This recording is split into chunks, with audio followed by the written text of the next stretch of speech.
Welcome to the deep dive. Today, we're looking into self-help approaches for those feelings of unreality or detachment, you know, depersonalization or derealization. hmm Feelings that the source material makes very clear can be, well, incredibly stressful for people experiencing them. Exactly. It makes total sense people would look for solutions. And our source today, this self-help.pdf document, it lays out two main paths, really. Right, you've got self-help strategies on one hand and then psychotherapy on the other. So our mission for this deep dive is pretty focused. We want to understand what this document specifically says about self-help in this context. Okay, let's get into it. Yeah, and I think it's crucial right off the bat to see how the source differentiates them. Psychotherapy. It calls that a proven scientific method, Okay, proven scientific method, meaning, meaning it highlights the years of training, the expertise that specialists bring. They understand established ways to tackle these sorts of feelings. right, so you have an expert guiding you. Makes sense. Then there's self-help. And how does the source describe that? It's termed completely autonomous. Autonomous. So it's all on you, the individual. You pick the strategies, you decide how to approach it. Precisely. And the document then goes into the good and the bad sides of doing it that way, the advantages and disadvantages. Okay, let's start with the upsides then. What are the advantages of going it alone, according to the source? Well, first up is personal choice. You're the one deciding which methods feel right, which strategies you want to try out. You're in the driver's seat. Exactly. And there's also time independence. Big factor. You're not locked into appointment times or someone else's schedule.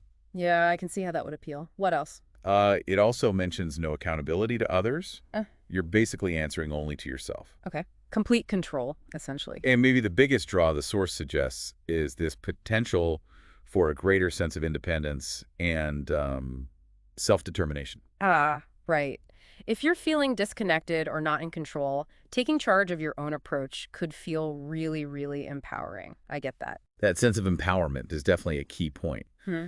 But the source is balanced. It lays out the potential downsides, too. Okay, so what are the challenges of this autonomous self-help? Well, a major one is needing to find the methods and strategies yourself. There's no expert pointing you in the right direction. Right, you're kind of navigating blind, maybe, trying things out. It can be a lot of trial and error, yeah.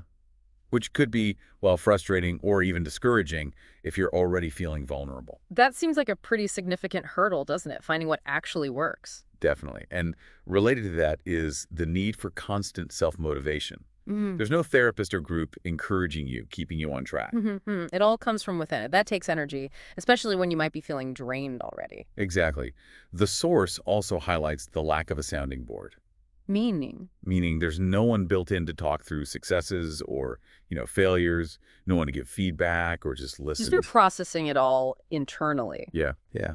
And maybe the most critical point here is the absence of professional reflection, that view from the outside, as the source puts it. So no expert perspective to help you see patterns or maybe blind spots. Precisely. You could miss important insights or get stuck doing something that isn't actually helping without that external check-in. You don't get that objective feedback loop.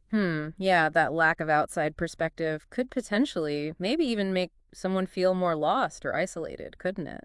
Even though they chose the autonomous route for empowerment initially. It's a definite risk outlined in the material. While autonomy is appealing, getting stuck without guidance is, well, a key disadvantage. Okay, so pulling this all together from our look at self-help.pdf, the core difference really boils down to autonomy versus guidance, yeah? I think that's a good way to put it. Self-help, as described here, is about that personal freedom, choosing your path, your pace, total independence. Whereas psychotherapy offers structure, it offers expertise based on, as it said, proven scientific methods. Exactly. A guided path versus forging your own. So it really leaves you, the listener, with something to think about. Right. When you consider these pros and cons, the freedom and independence of self-help versus the structured guidance of professional help, which aspects resonate more with how you typically approach challenges in your own life? It's an interesting question to reflect on based on what we've unpacked today.